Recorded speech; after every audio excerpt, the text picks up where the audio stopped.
Hey guys, welcome to CTN. My name's Anella. And my name's Elizabeth, and here we have honest conversations about life and faith.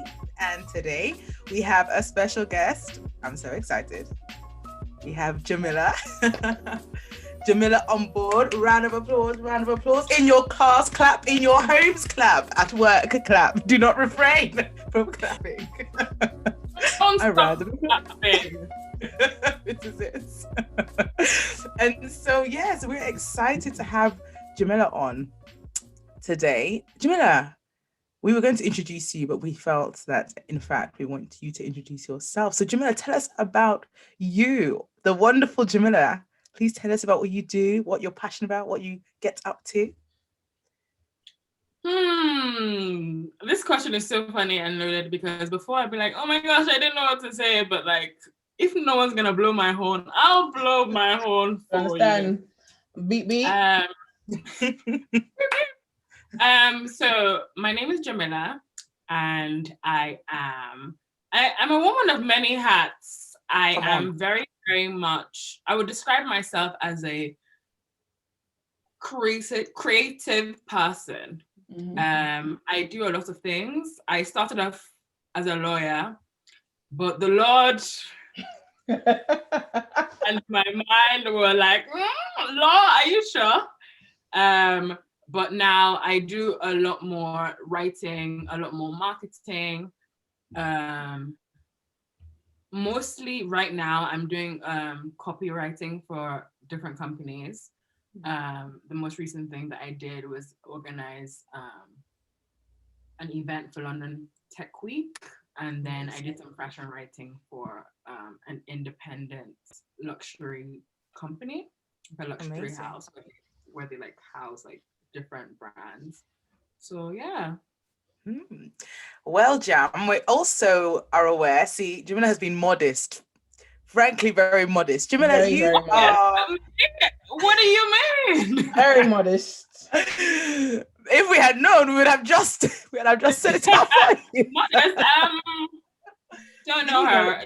Please tell us about We Are Black Girl Heard. Please tell us. So Black Girl Heard is a platform for, as it pretty much suggests, for Black women. It came from a place where I found it's specifically a platform for women in the workforce, women in working situations. Mm-hmm.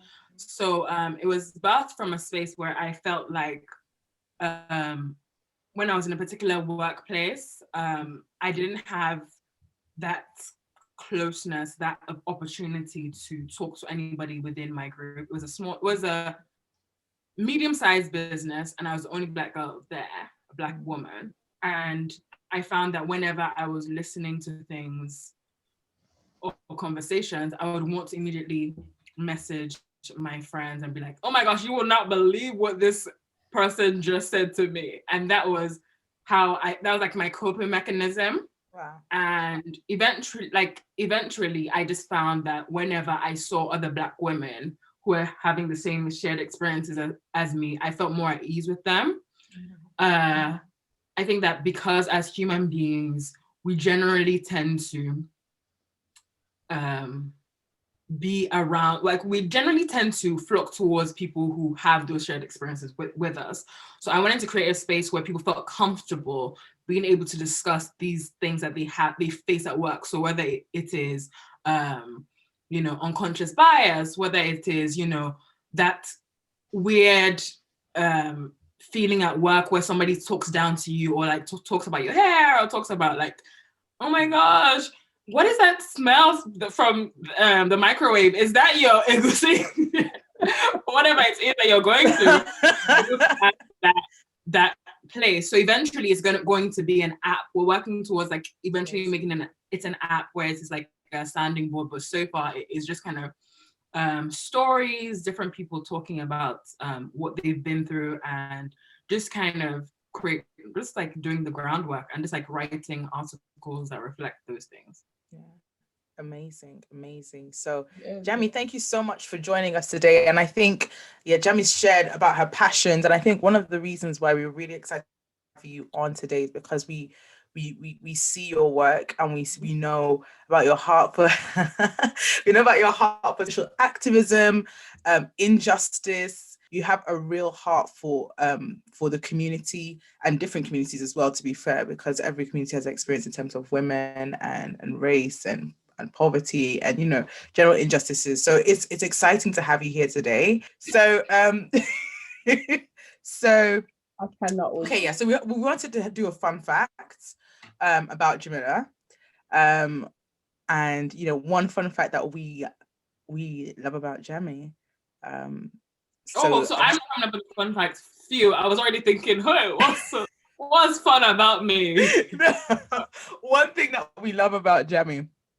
So yes, so we can share with our audience, viewers, listeners.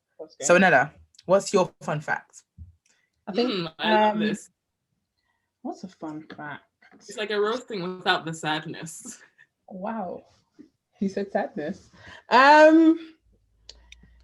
Fun fact about Jamila is she is the ultimate type woman. Yes. Like the ultimate type woman. If you are somewhere and it's a little bit dry and dead, you just need to ask Jamila. She will stand on top of a table and sing Beyonce on top of her. I have seen it happen live direct. I was thinking from true events. From experience. I've seen it. Where do I object? I was thinking, I don't, but this is true. This is very, very true. She's the ultimate hype woman. She has a really good, like, I hate the word aura and I hate using vibes, but like your good vibes. Energy.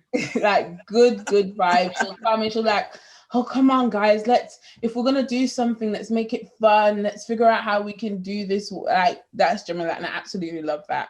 Amongst many other things, obviously, but that is one of my favorite things about Jamila. I'll take it. Absolutely. I'll accept. Huh? I'll accept it. You're the ultimate hype woman in general, and just even in personal life. You call Jamila, you be like, Jamila, X, Y, Z, and the other. And she'll be like, girl, you got this. So that's my fun fact about Jamie. She's the ultimate hype woman. Amazing. Fantastic. I cannot disagree. I can only agree with my chest that this is also true. So my favorite fun fact about Jamila,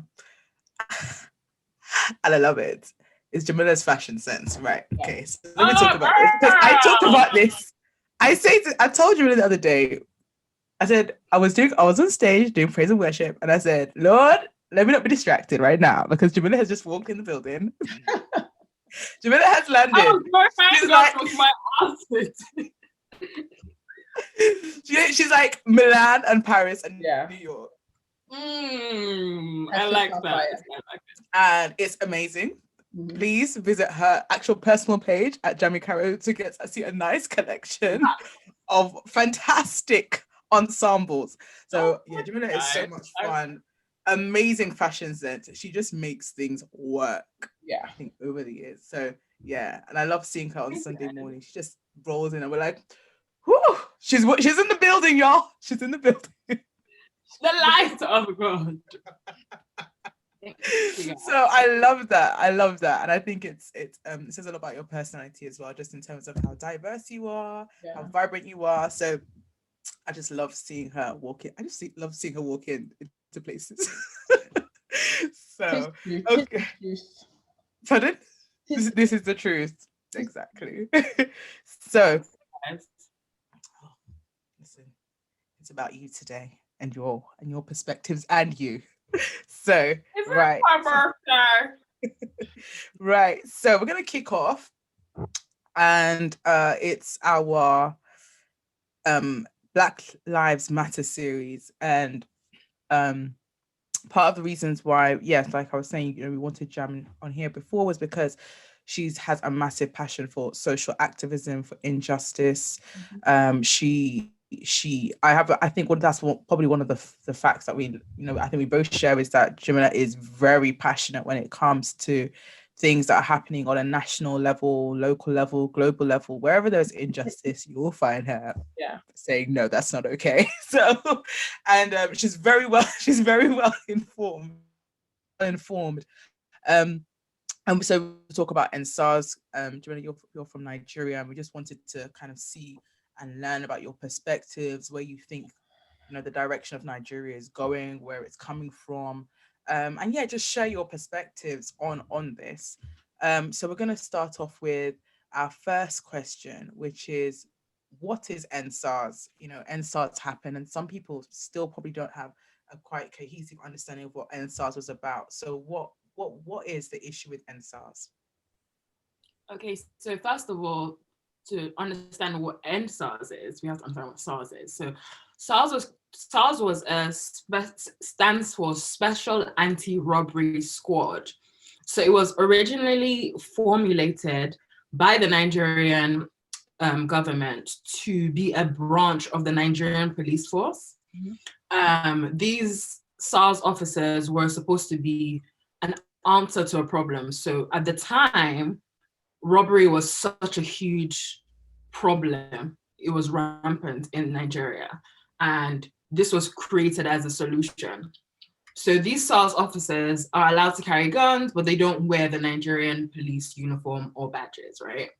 And so that was supposed to be the alternative. It was supposed to be the ultimate.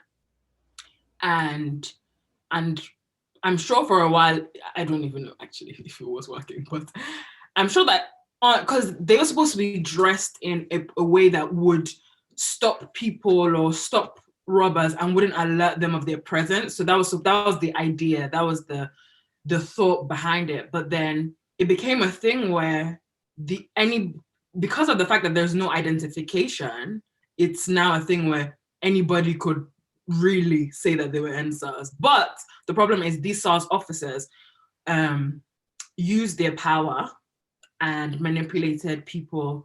They robbed people in some instances, they kidnapped, and in some places they raped and murdered people. And this EndSars movement was something that started on Wednesday, the 7th of October. And it really became like a huge thing on the Saturday. I can't remember the exact date. I think that was the 11th, if I'm not mistaken. It was the 11th, where different people from different parts of Nigeria stood up and said that we're not going to have this anymore. We're not interested. We're not hearing anything else. We want this to stop. I think it was triggered by a young woman being killed by an officer, and it had been going on for such a long time that people kind of it became a topic of conversation at parties, like, oh my gosh, I was stopped by SARS, and it became like, it happened so often that it became a thing that united people. And as a result of that, you could see in the way that people rallied around, people came out and protested, that the majority of people were young people. Young people in Lagos took the streets and they were protesting the end of this injustice, the end of this, abuse of power. They were angry because no matter what the situation was, no matter if you were rich, no matter if you were poor, as long as you were young, you risked this problem. Once you go out of your house, there was a massive risk that SARS could find you and kill you, and nobody would be there to answer for it. So for the first time, it was visceral. Nigerian young people were able to see that, look, we're all fighting one enemy, and the enemy is SARS. So let's all get off our backs and do something about it. And that was like one of the things that I found so inspiring about it, that people put away their differences, people put away, their classism, their this, their that, and they said, do you know what, their tribalism, they said, no. This is the bigger picture, and we don't want to stand for it anymore. Okay. Well, you've really explained that well. As someone who is Nigerian by honorary. Honorary. There was quite a lot that was happening that I just didn't understand. And I can remember saying to you, Jamie, when everything was happening, I kept messaging Jamie. I kept being like, I can't find anything. Can you send me things? Because on my feed, there was nothing.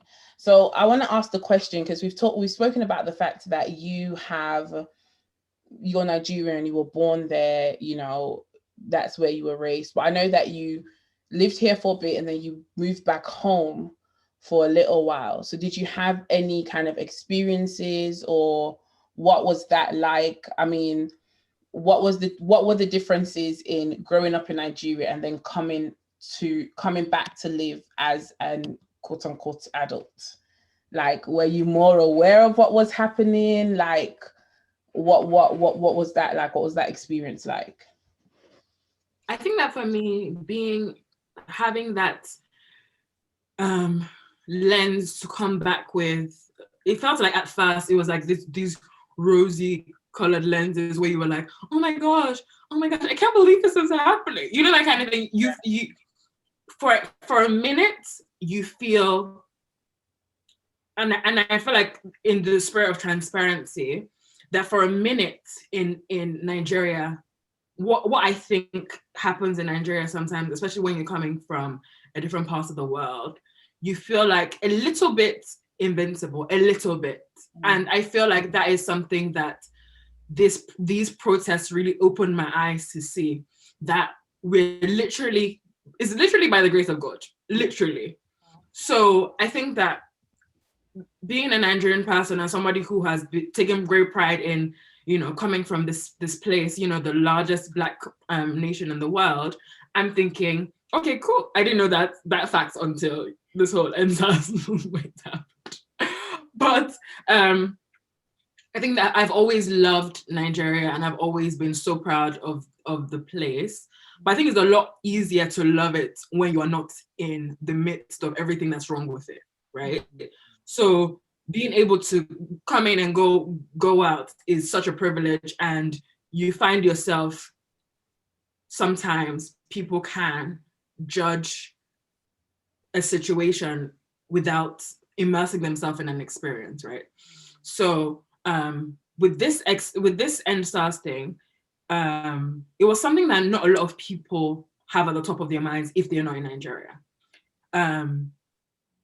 I had an experience with the police specifically, but literally, again, with that whole idea of feeling a little bit invincible, I wasn't particularly scared, but I was with a boy at the time, with a friend, and he was very scared. I had a conversation with my cousin and her boyfriend a few days before, and one thing that her boyfriend said to me was, do not let the police enter your car if you're stopped ever. And again, it kind of highlights the fact that we're constantly having to talk about these police incidents because it's so normalized. He told me, don't let the police come into your car if you ever stopped.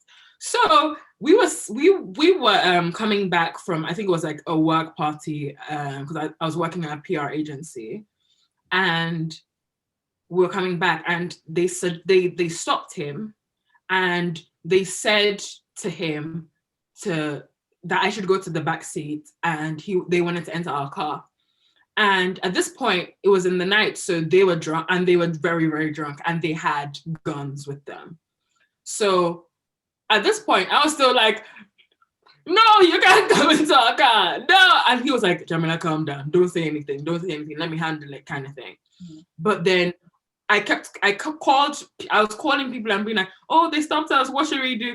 What should we do? And everyone kept saying the same thing, don't let them get into your car, don't this. And then I felt like my cousin's boyfriend was praying for us at the time, and then literally he spoke to the policeman on the phone. They didn't want to speak at the time, but then he called somebody's name, and then it was just like a whole thing. And after a while, they felt like, oh, these people are too much wahala, let's leave them. But every time I think about that evening, I think about how quickly it could have gone, how quickly it could have gone left, because I have so many friends, one of my close friends who were taken away by SARS.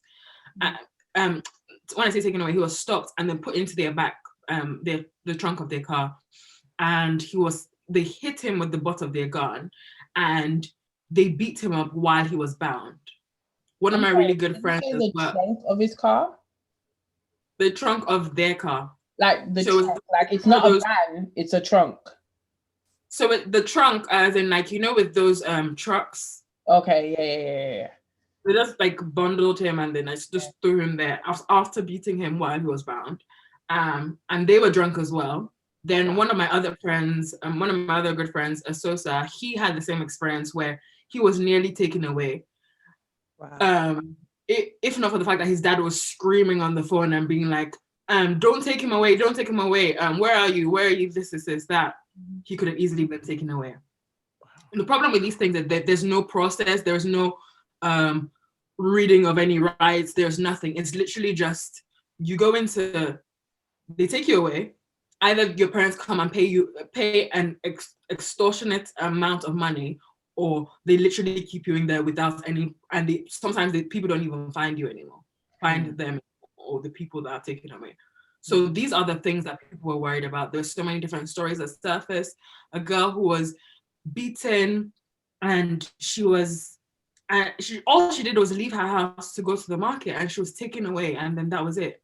So these people are people from all different walks of life are in a position. Mostly, I still to today that obviously people who are poorer and don't have access to certain things and people don't know their names, it's probably a lot worse for them.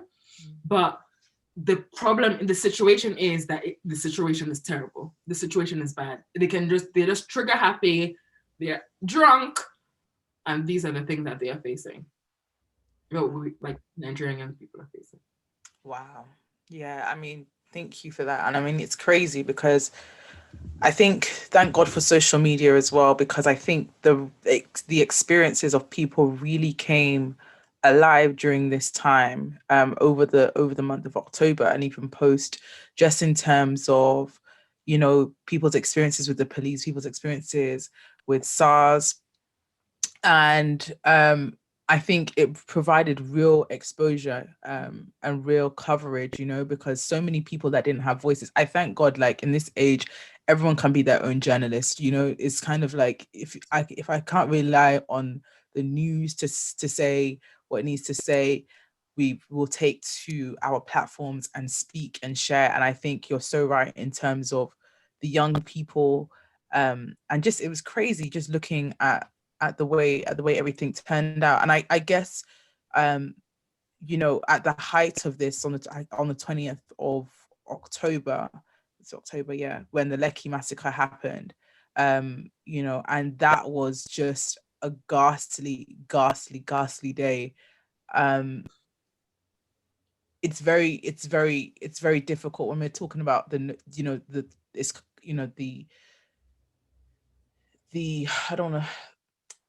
It's just the concept of security was completely vandalized. The illusion was literally shattered. Yeah, literally, and everything that you would when we're looking at security in terms of what a state, what a government is meant to offer you, security is in terms of your welfare, economic security, social security, and then obviously in terms of the police.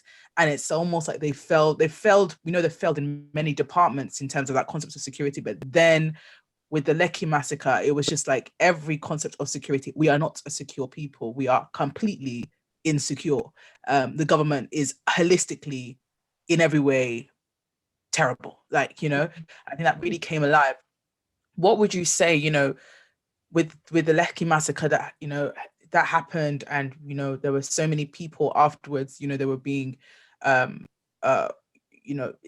think it put a lot of fear into people. Definitely, people started to be picked up as well, because they had been associated with, the protests and things like that. After the Lekki massacre, where do you kind of see and, you know, people are still carrying their experiences. What direction do you think Nigeria can go in now? You know, people have shared their experience, but their experiences were ignored. They protested, and then that whole massacre happened. What do you think the next step is for Nigeria and for the young people of Nigeria? And is the new Nigeria, would you say, possible? Sorry, before she answers that question, can I just interject? Yeah. For those who may not know what the Lekki massacre is, Yeah, so sure. what exactly happened in the Lekki massacre? Because even me myself, I know, but I don't know. So what happened was that on 20th of October 2020, this was in the heat of the protests. So people had been showing up every single day in different parts of Nigeria, different parts of Lagos, more specifically, to where the massacre happened, was in Lagos. They had been showing up every day, blocking the Lekki toll gate. The Lekki toll gate is a massive structure. It is a place where thousands and thousands of people, millions of people go past every day. So this toll gate is a great source of income. But then the disruption by the young people meant that there was no money coming into these places, right? So this had been going on for over a week, if I'm not no, this had been going on for like about 2 weeks, if I'm not mistaken, about 2 weeks. And because there was such a massive disruption to the protest, to this source of income, the government kind of grew really, because there were so many different places that were being disrupted, but this particularly was such a massive stance because it was smack bang in the middle of the busy Lagos hub, right? So I can't remember the figure, but it was millions of naira that had been lost within those days, if not billion. So you can imagine the problem. The problem wasn't that people were protesting their lives. The problem wasn't that people were asking the government to do what was owed. The problem was that the government was losing money. The problem was that the government felt defied. That's what the thing about Nigeria is. It is such a reflection of our culture. It is so, you know, I'm your mom, I'm your parents, and you have to listen to me regardless. And it's like a toxic relationship with parents that don't really understand you or don't want to understand you. And so that was what it was. So the government had now released that there was going to be a curfew on that day, and everyone it was a nationwide curfew, and they just sprung it on people.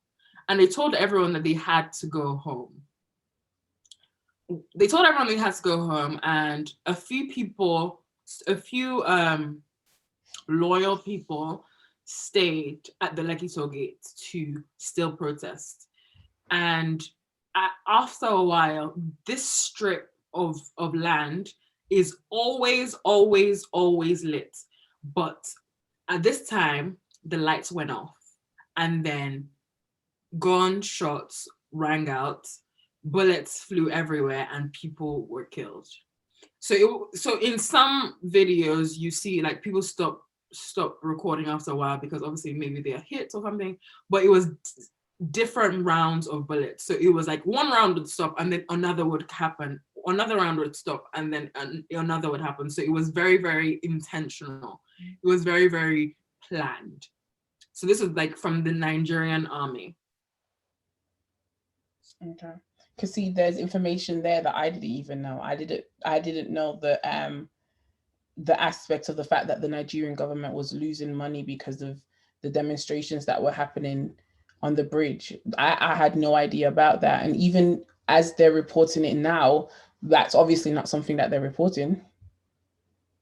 Obviously, it's not something that they're saying. So yeah, sorry, didn't mean to interrupt. I just wanted to,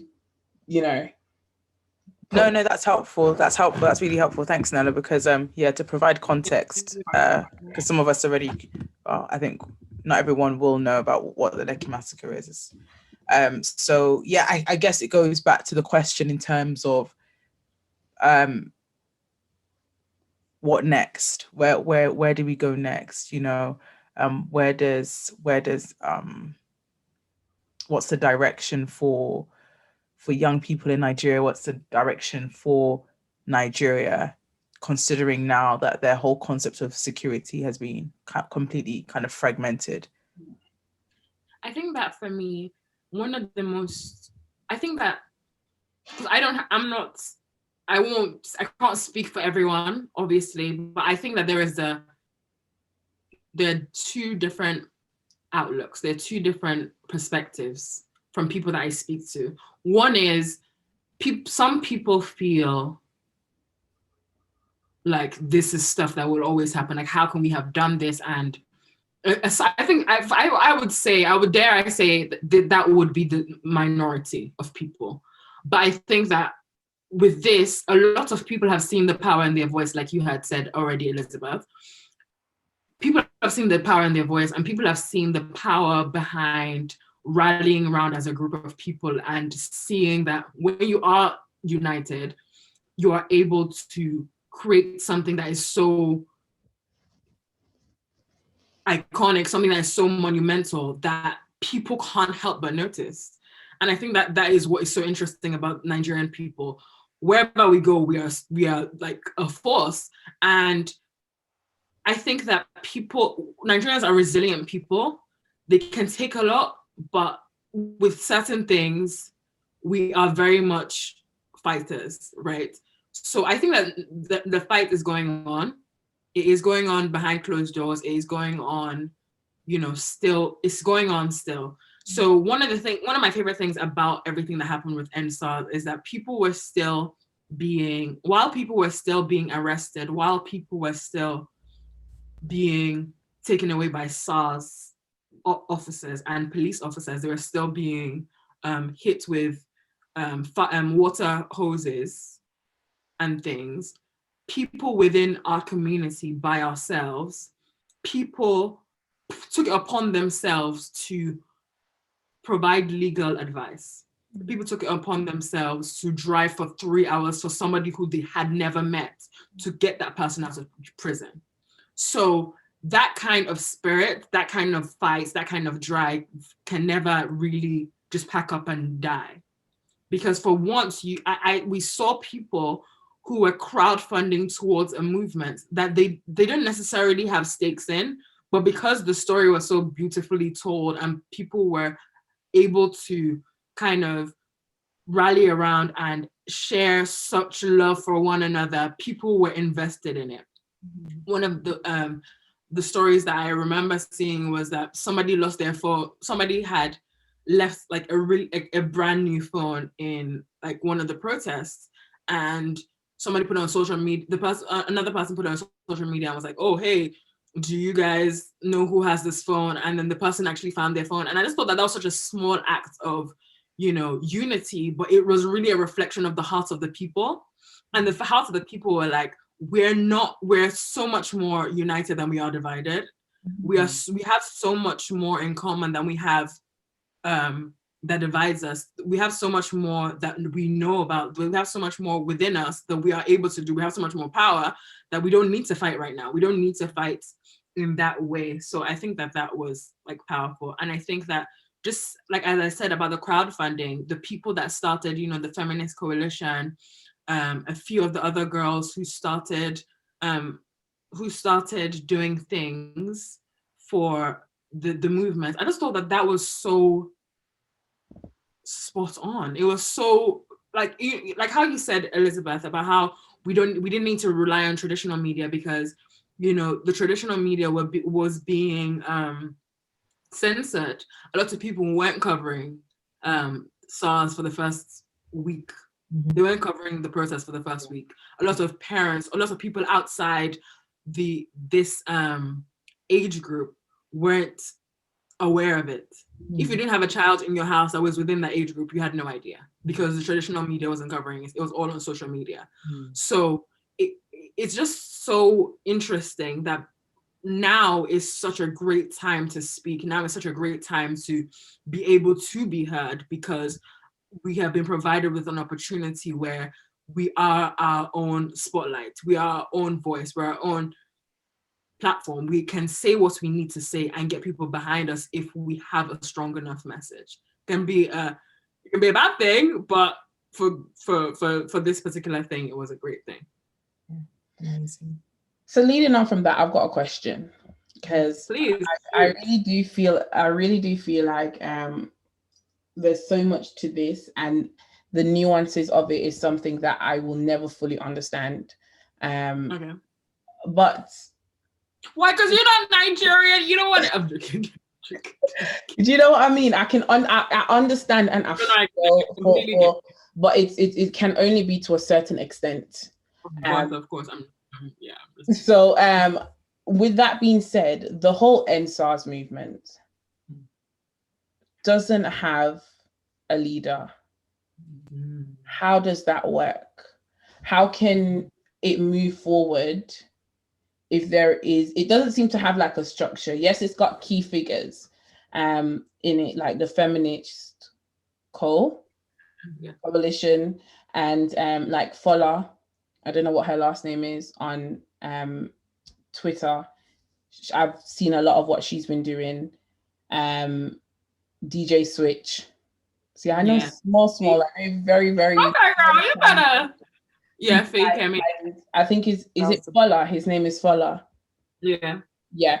So like all the tiny things I'm seeing, but there is no definitive kind of structure to it. There is an end goal, but from what I've seen, even with the end goal, there are still discrepancies on how to get there. So how do you think this can be something that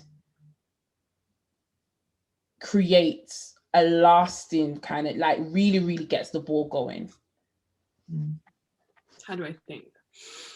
I think that is a very complicated question. Complicated in the sense that the reasoning behind the just decentralization is that people didn't want it to be from one perspective. People didn't want it to be from one leader, because we have a very toxic relationship with leadership in Nigeria.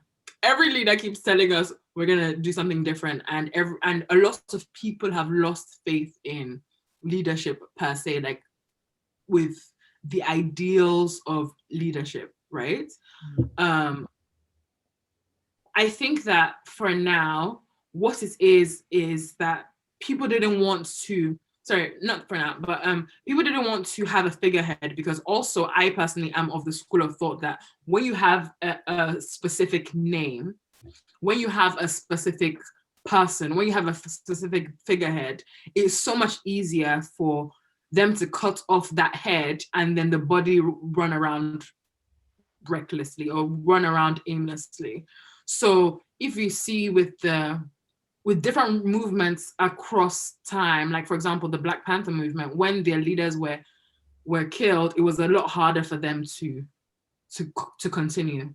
When Martin Luther King was killed, it was the same way. But like with things like something negative, like let's say the Chinese secret organizations, or like different organizations across the world, a lot of people don't have figureheads, and they don't have names that are out there, and they're able to function perfectly. I think that what people are leading towards is having a youth party. I've spoken to people about that, and people are thinking about how they can actually fund that in the same way that this was crowdfunded, in the same way that this was funded. I don't necessarily love the idea of having a youth,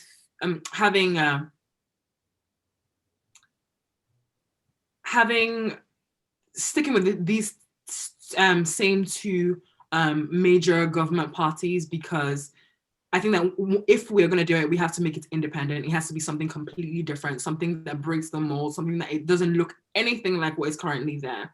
That's the only way that it can work.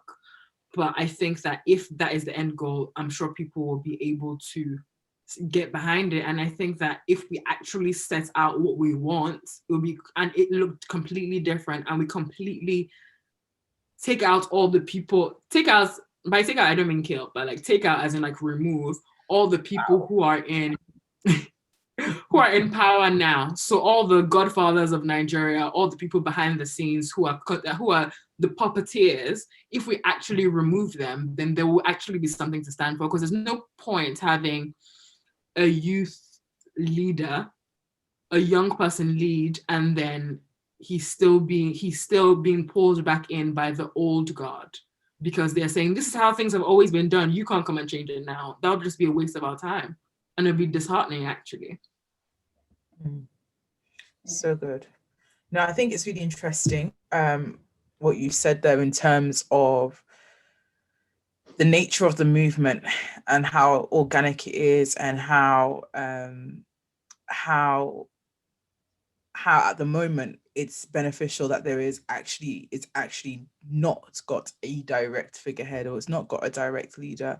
And I think it's also interesting because I didn't know about the youth party as well, in terms of, and I think it'll be interesting, hopefully, in this kind of age that we're in, and the way that the movement is evolved, one would hope that an independent party would be as heterogeneous as possible, and as wouldn't have, the ethnic biases, the classist biases, and would therefore be able to really tackle the issues that are happening.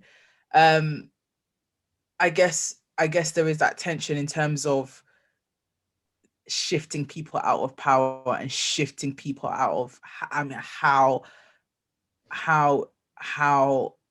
that happens, because it would take a lot of prayer to, there's so much nepotism, and so many there's so much corruption as well that is going on, and it's very easy, I guess, for people to in the I guess I'm going to divert a bit in terms of because you mentioned the nature of the party and the different voices. I'm going to ask how important, because we've mentioned the feminist co as well, and we've mentioned different women that have been vocal, and I would think in general women have definitely been vocal across all platforms about their experiences. What role do you think women will play in this movement and in this change for Nigeria? There's so many things that I feel like women are still battling in terms of patriarchal frameworks, and all of those things. There's so many experiences that women are having, and they're still battling that on a day-to-day basis. In terms of Nigeria changing, what role do you think women can play in the new Nigeria? Can women lead? So you've mentioned female-led organizations that did amazing work. How important do you think it will be to incorporate women in the new Nigeria? I think that this movement, this whole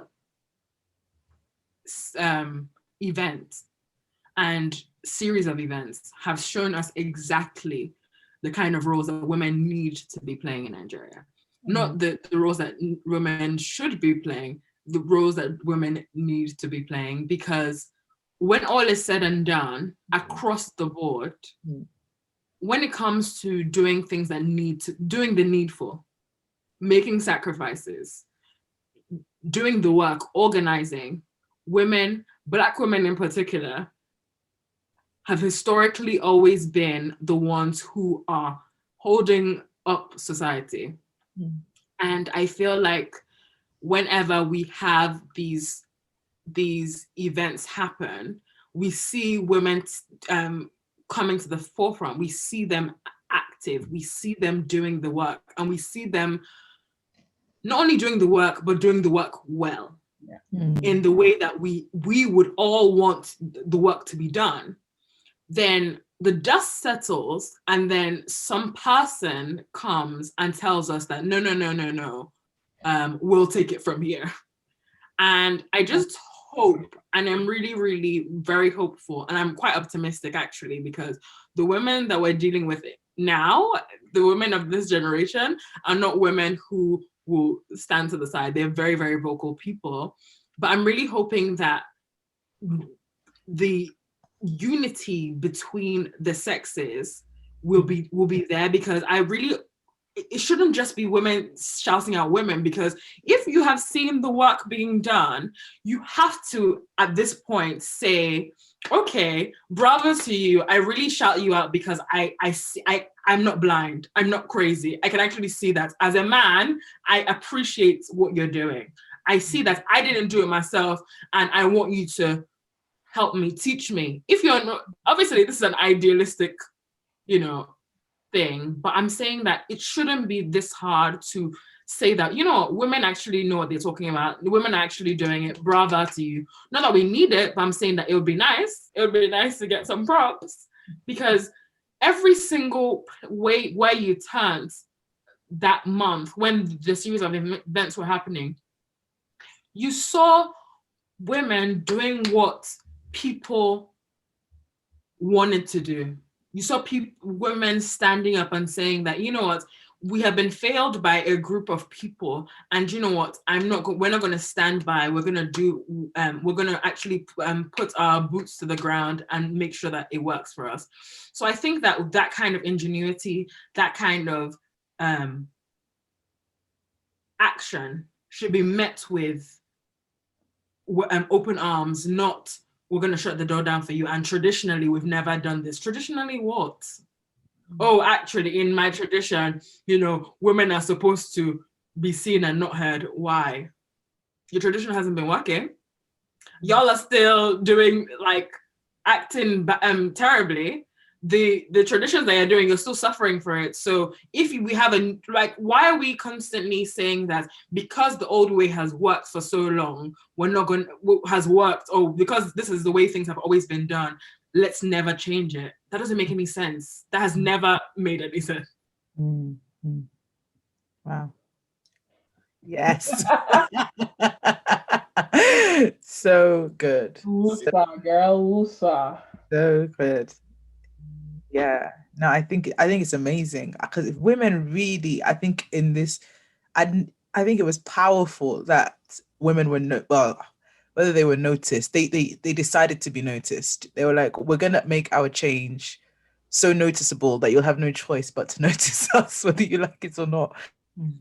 I think that one of the things that shock me about the traditions is that I don't know. I think that our job as humans is to constantly unlearn a lot of things that hinder us. And I think that this is one of it, in terms of our tradition. Do you know that when I was trying to get an apartment in Nigeria, I had to put it had to be in my father's name, because in Nigeria, they believe that if you're a woman living by yourself, you're doing, this is how they put it to me, that if you're doing, that you're a prostitute or you are entertaining gentlemen callers. Guys, thank you so much for coming to see today. So I had to put it in my father's name, and I couldn't have it in my name. So I was just like, that was my rude awakening to the backwardness. Wow. And I didn't think about it, but then from that moment on, I was definitely more aware.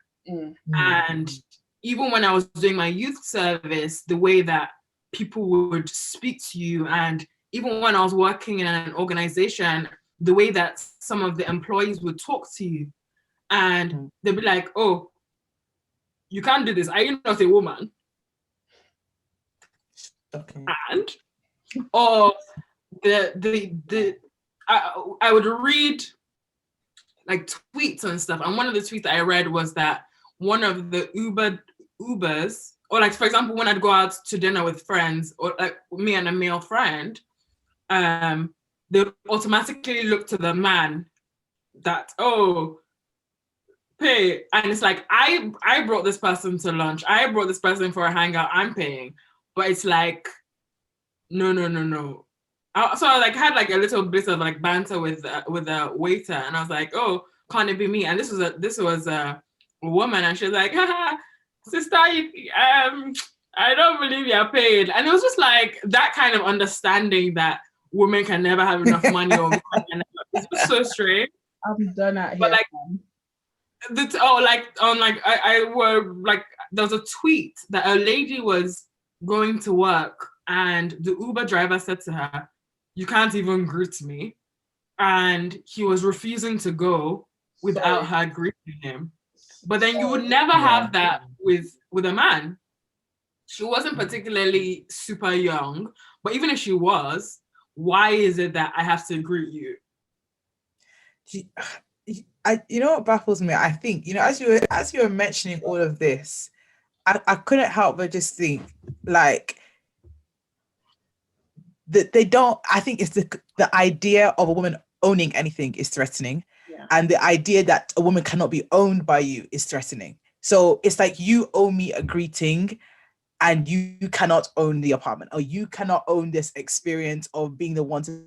It's like shackles on both sides, and it's just crazy. It's just because like, let's say for example, like rich ladies in Nigeria or rich older women, they always have to bring it back to, oh yeah, but she still kneels for her husband when she serves him food. I'm like, bro, you're talking about the fact that she is you're talking about the fact that she's successful in her field, but you want to bring it all the way back to, oh yeah, but in her home, she still it's just so strange. People are weird. I definitely, yeah. Do you think that this new generation and the advent of social media, that these attitudes will change? Or do you think that the younger generation, our generation, will inherit, because, okay, let's say, even if, I don't want to say becoming westernized, but this whole kind of like tech, the West has dominance in terms of culture, in terms of ideas, in terms of, kind of thing. And so people educate themselves in different areas, and they become more aware of, okay, actually these freedoms, etc., etc., etc. However, what I'm trying to say is, do you feel like with this generation, younger generation, women will be able to be positioned better, as not as the older generation die off, as we said, but as as time goes on? Or do you think that these kind of patriarchal construct is so globalized that it's going to infringe even on the younger generation? Do you think there'll be a bit more freedom for women to kind of take their place, be positioned, be respected? Or are we talking about a global issue and not just a Nigerian? I think it is a global issue. I think that there are structures put in place for women, and as with any discrimination, there are structures put in place for those for the people who are benefiting from the discrimination to stay where they are. I think that just as slowly unwinding as a lot of, racial injustice as is being untangled, is the way that the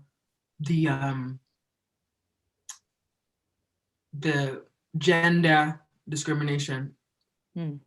So I think that the gender discrimination is a lot more pressing because on a global scale, this has been something that has been fought for such a long time, with the suffragettes, with everything that's been happening.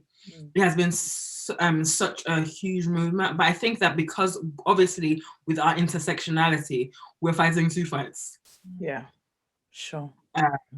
We're fighting the fight of being Black and being a woman. And I think that that's why it's so difficult, because you have to deal with the fact that we might be in a space where for example, you're at work and you have a Black boy who is your friend, or who you enjoy hanging out with, or who you are able to talk about certain things with, but then he might have a different experience of the group because they think he's cool, but for you, they think you're ratchet.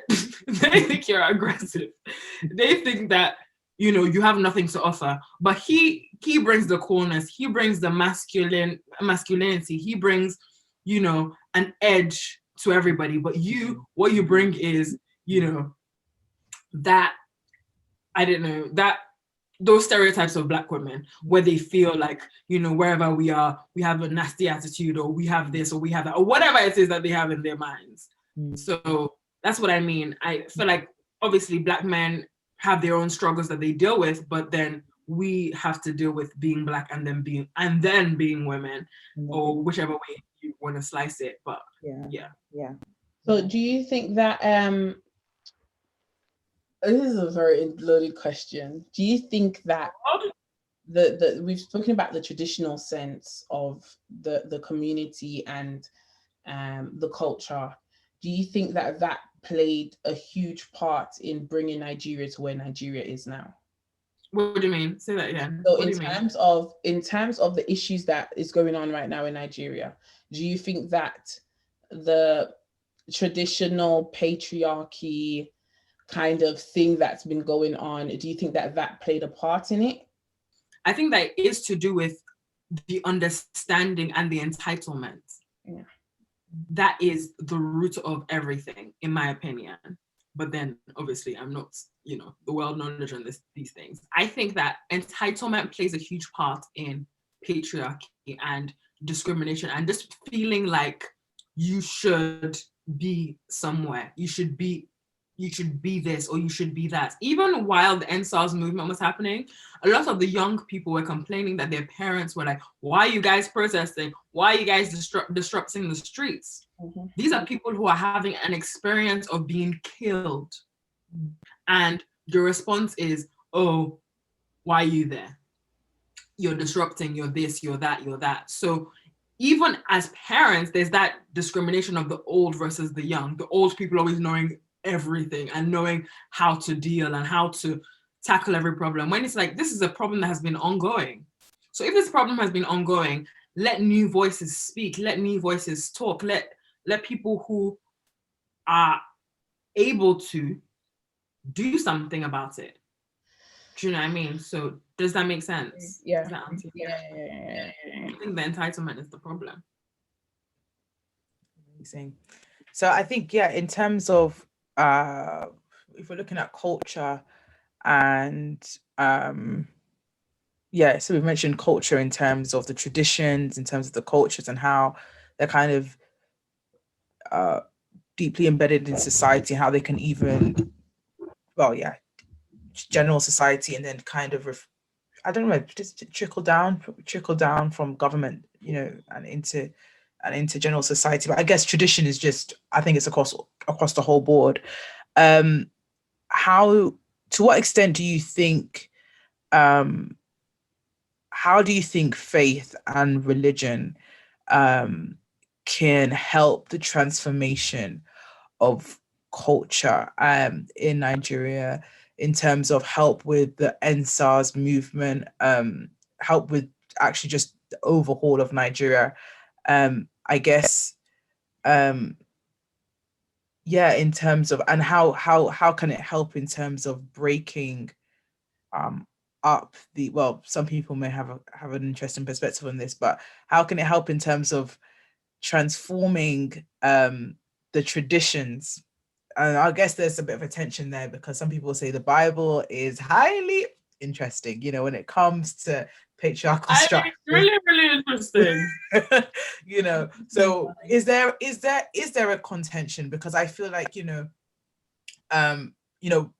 are becoming more educated, people are coming, and they're reading, they're understanding the world that they live in, and the context that they live in.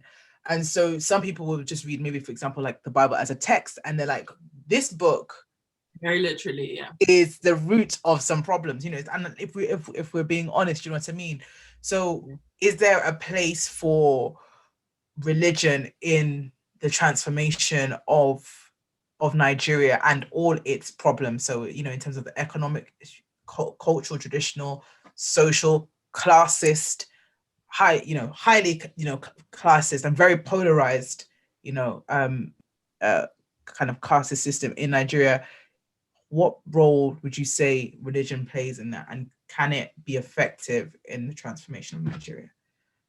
I think that it can be, but I think that the first things first, people need to stop weaponizing religion.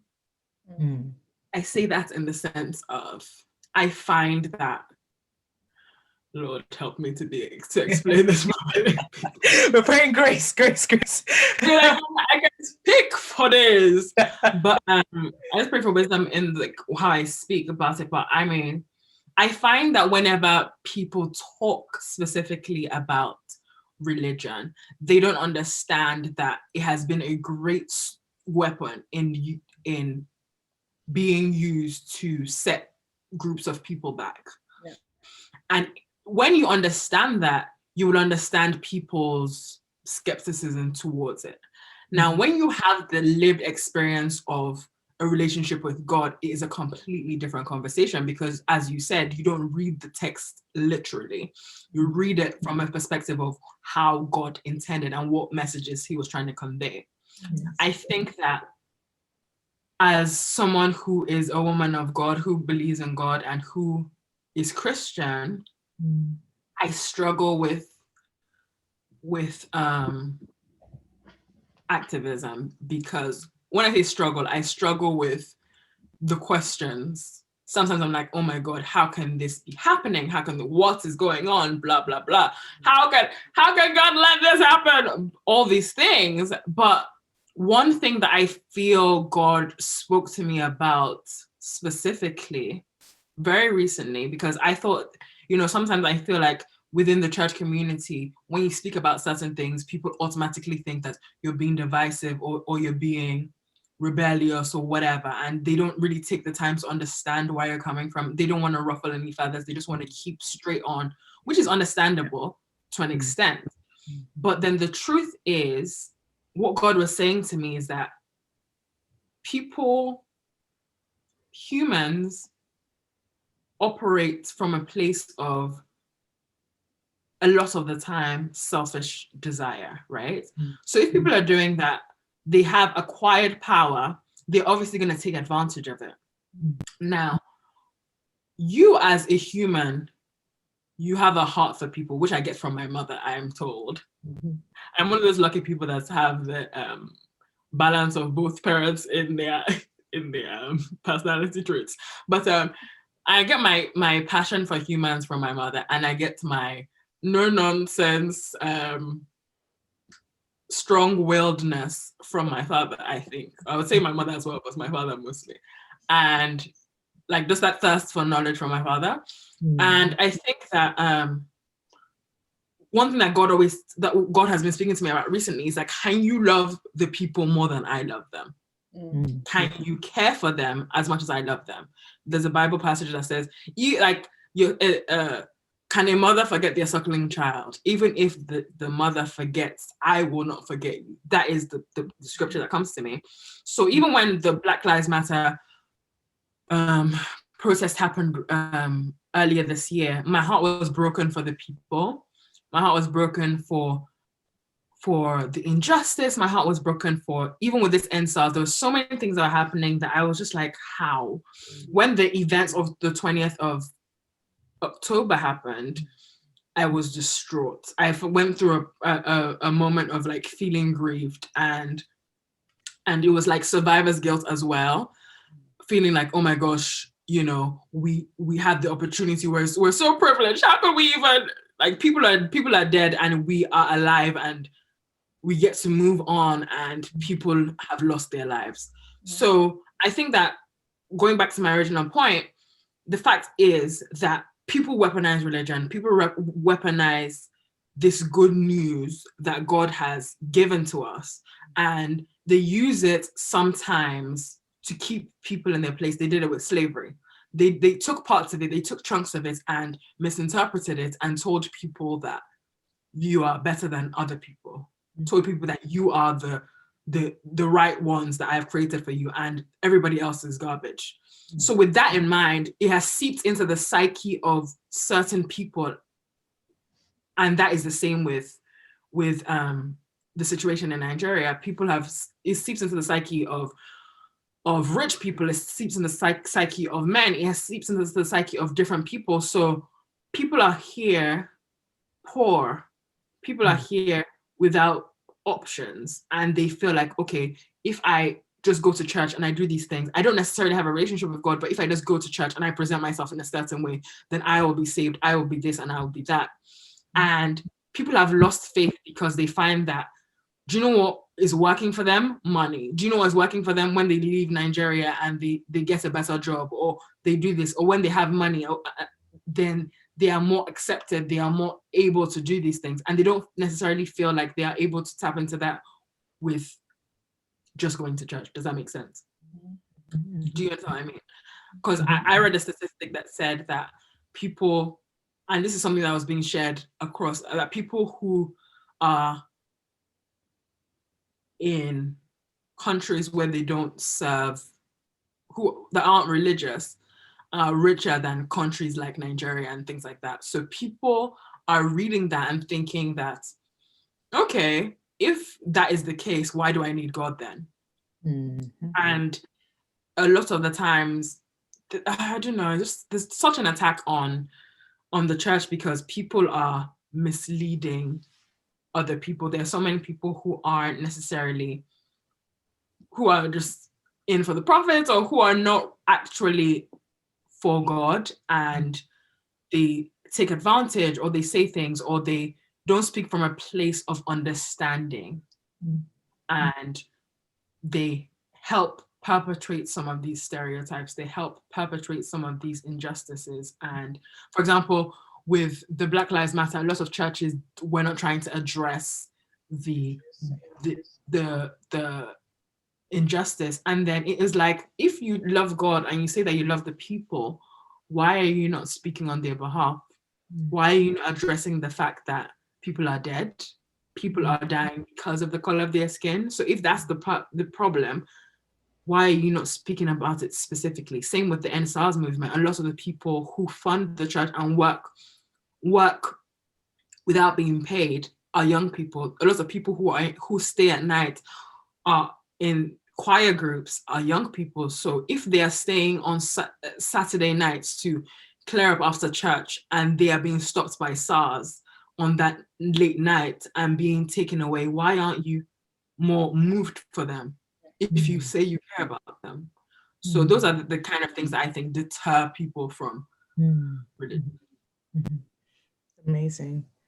I think that's so good. I think it's interesting as well, just in terms of, because I think people usually they see the African continent in general, but Nigeria as well, as having a very strong religious presence, especially with its Christianity or Islam, but they, we're Christians here. So I guess, but there's a very strong religious presence and a very strong kind of awareness of God. And I think it's a very interesting point that you bring up, that actually people are becoming disenfranchised with the idea of God being an answer, because they're seeing other countries where God is not the center, and yet they seem to be earning so much money. And it's interesting that kind of I don't want to say fear of God, but that awareness is no longer seen as a necessity. And I guess that's really difficult. I think it was interesting whilst EndSars was going on, and I guess especially during the Lekki massacre, and actually after, there was a lot of Nigerian ministers who had like prayer chains going on for, I think Nathaniel Bassey had like a prayer hallelujah challenge going on. Victoria Orenze had a I don't know much about her. I really like her voice. Yes. So she did. So there was a lot of ministers that were praying over Nigeria at the time. I guess would you say then, to restore confidence in in God being a solution, would you then say that love needs to be shown a much more definitive, maybe from the West as well, a much more definitive kind of expression of love needs to be shown? Maybe, you know, because prayer is definitely going to change things in the country, and we know that praying is important. But are you saying that there needs to be a much more tangible experience for people in Nigeria when it comes to religion and God and faith? I think 100%. I think that people respond to how you make them feel.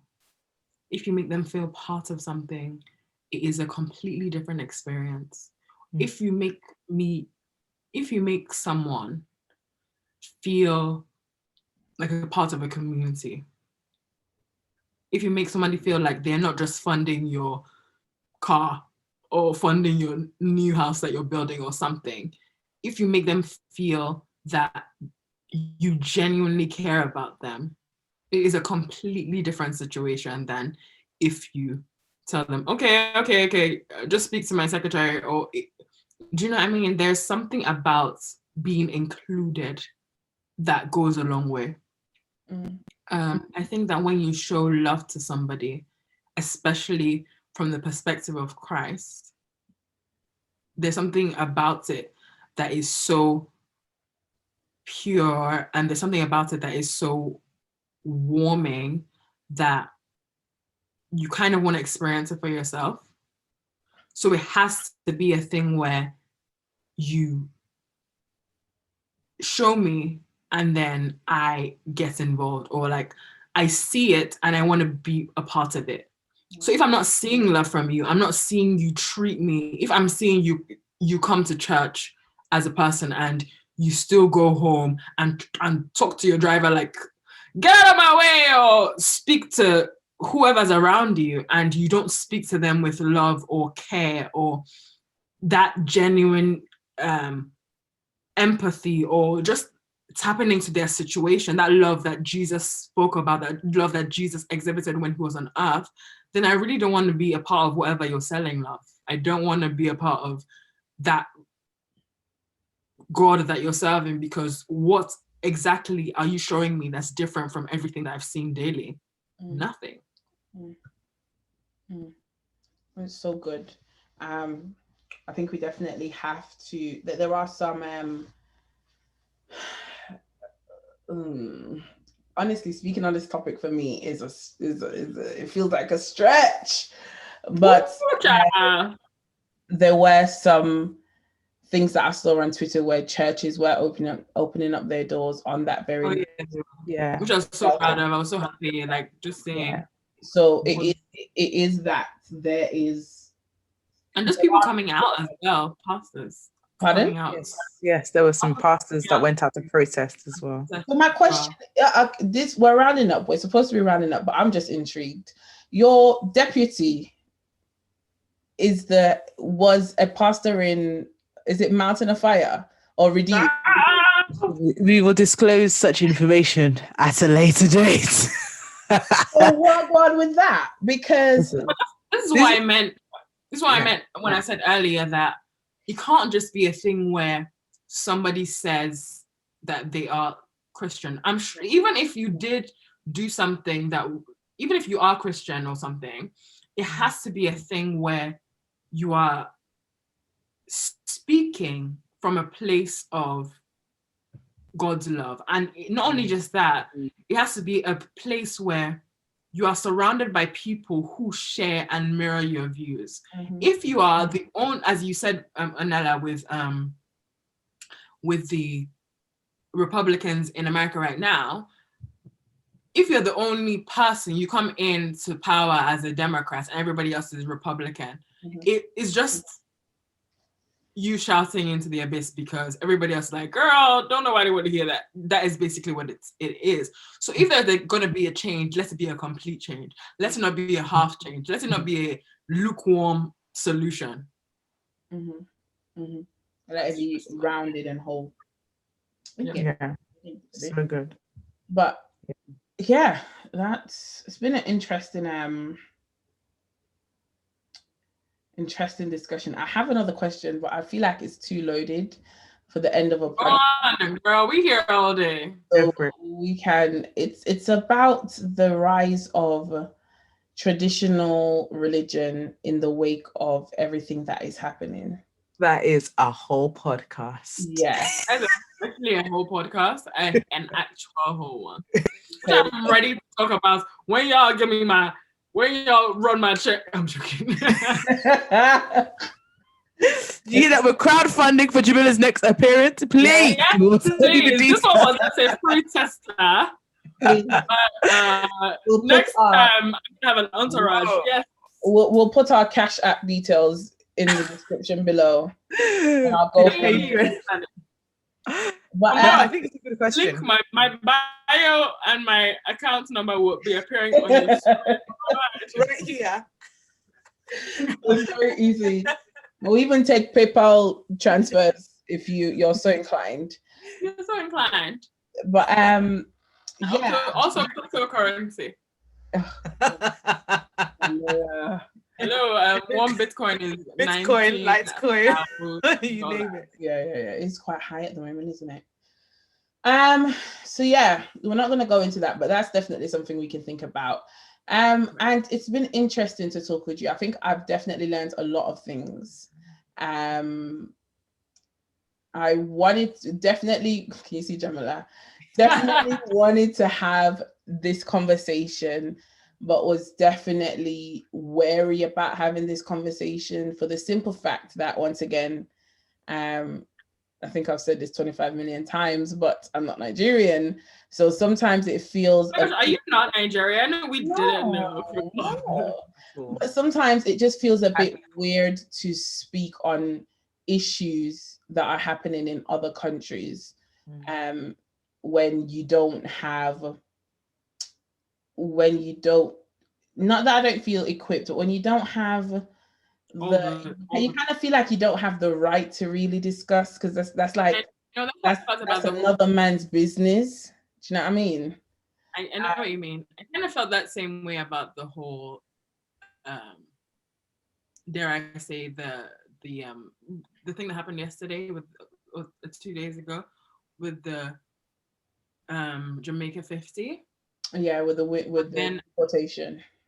Yeah, I really came out of my feelings and I was like, girl, this is something that is happening to people. This is something that's happening to people that are, it's just so wrong. It is terrible because I feel like the laws, immigration, particularly for Jamaicans, girl, it is so unfair the way that they are treated. The lack of information out there, first of all, when it comes to immigration in general, is terrible. It's problematic. It is illegal, but and deliberate as well. 100% deliberate as well. Exactly. So yeah, that's it.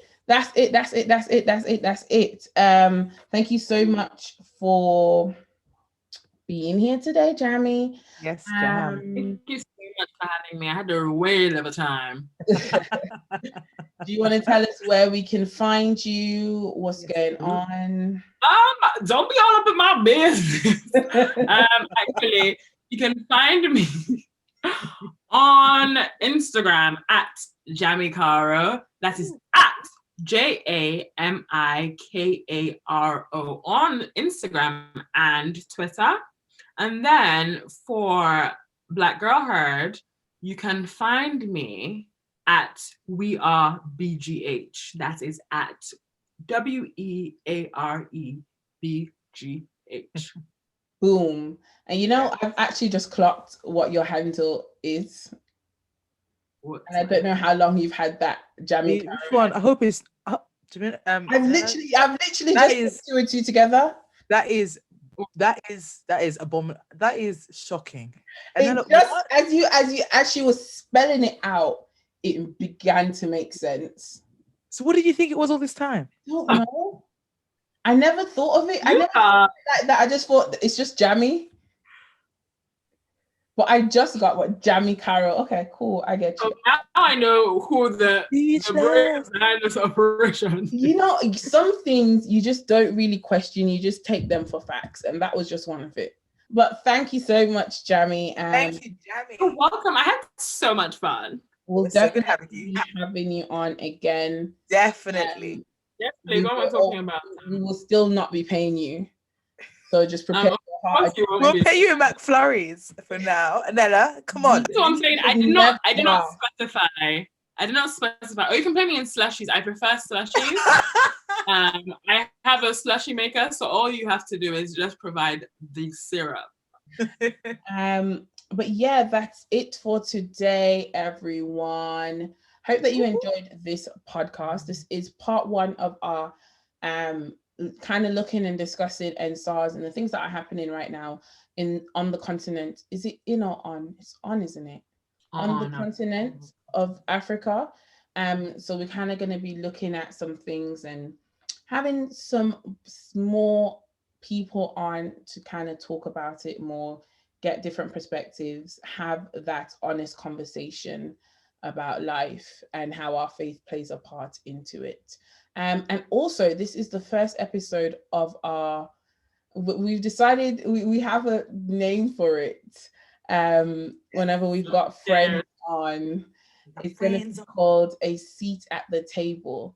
So it is a new segment, if you will, a seat at the table. And hopefully we'll be able to actually be seated at a table in the very soon, when COVID isn't trying to just finish our lives. But trying and not succeeding. Definitely not succeeding, because money still a make. So you can find us at CTN_UK on Instagram, and you can also find us on Twitter at CTN_UK.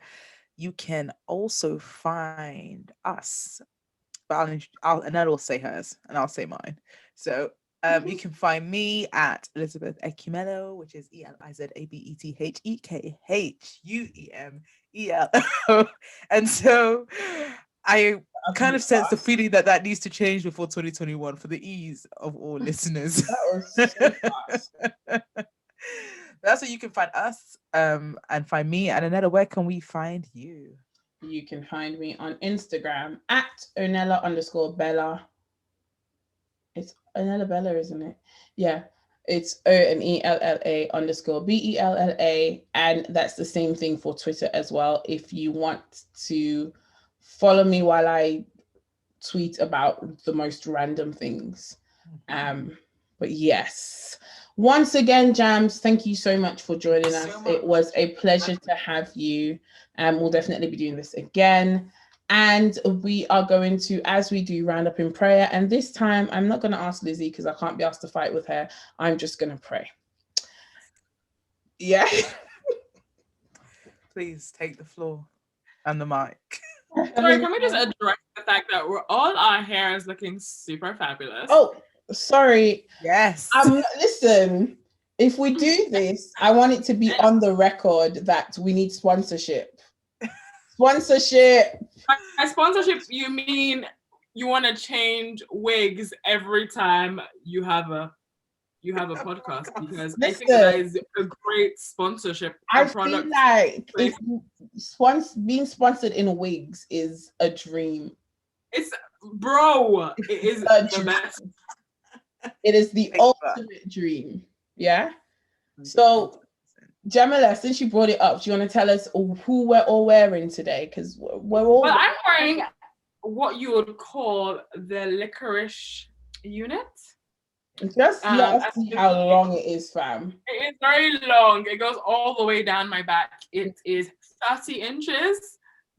Get on my level, right? So it's 30 inches.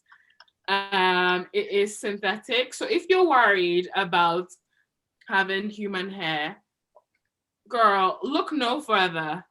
Deal with the fact that this is synthetic and you can straighten it. And listen, guess how much it is? Ask me how much it is. How much is it, girl, how much is it? Girl, it is $49.99. Come on, girl. Can you believe those prices? At those prices, it's a steal. Listen, if they want, they should employ us, honestly. I mean, I am making a whole advert. So this is from Woman Hair. Yeah. It is WHOMAN hair. So it is at WHOMAN hair on Instagram. Mm-hmm. And we are all wearing. Elizabeth and I are both wearing the licorice units. Look at us looking fabulous, honey. And then Anela is stepping out. You know, the category is fabulous, 30, flirty, and thriving. The category is let your mom look at you and her mouth. You said 30, flirty, and thriving. It's the flirty now. It is called the bubblegum unit. Why? I'm not quite. I'm not quite sure how much it costs. Can you let us know how much it costs, please? I mean, you can always go and visit Human Hair to find out. And if you listen to this, when are they going to listen to this? Oh dear. Next week, Wednesday. Hopefully you will be able to tap into the Black Friday sale if the person is feeling generous at the time. Yes. But yes. We really should have. And they do lashes as well. They do a little lash collection. Yes. Which is in fact, we'll have a discussion with the owners to see if we can get a little discount code going.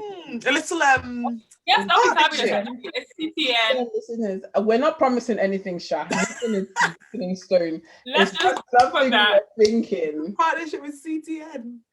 But yeah, check them out. Like Jamie said, definitely check them out. This is. Listen, I'm so glad that this person opened this thing because now I'm never ever. Yeah, I don't think I'm gonna go back to Human Hair. So yeah, because like why? I don't need to. I don't think I'm gonna go back to I always throw it away after the first use anyway. Yeah. So, do you? I generally tend to. I never like really except it's like really good quality, like my short bob wig. Yeah. Yeah. I think I put my phone on silent, but my laptop, unfortunately, is connected. I'm so sorry, CTN listeners. I hope this won't deter you from keeping that. Right. Is there anything else that we want to promote before we keep it pushing? For all your website needs, visit at Studio 14. Absolutely. I'm here for it. I am absolutely positively here for it. And we will definitely be linking them in everything. You know what? This goes up. I'm very tempted to say that this bit may arrive even earlier than the podcast itself. More definitely. It's definitely a possibility. Let's pray. Heavenly Father, we thank you for this time that we've had. We thank you for the discussion that we have had. We thank you because we know that you have been with us. We just pray that you will bless everyone that's listening to this podcast, Lord God Almighty. I pray that you will stir up a desire in them, Heavenly Father, to speak for those who cannot speak. And I pray right now, Lord God Almighty, that you will just bless Jamila, that you will bless BGH and all the things that she puts her hands to, Heavenly Father, that you will continue to guide her, continue to allow her to grow, and continue, Heavenly Father, to allow her to use her voice to impact change. We thank you for all that you have done. We thank you for all that you're going to do. In your name we pray. Amen. Amen. Woo! We out. Thank you guys. I really had a good time. It was so easy to talk to you. Lovely talking to you also. Bye guys.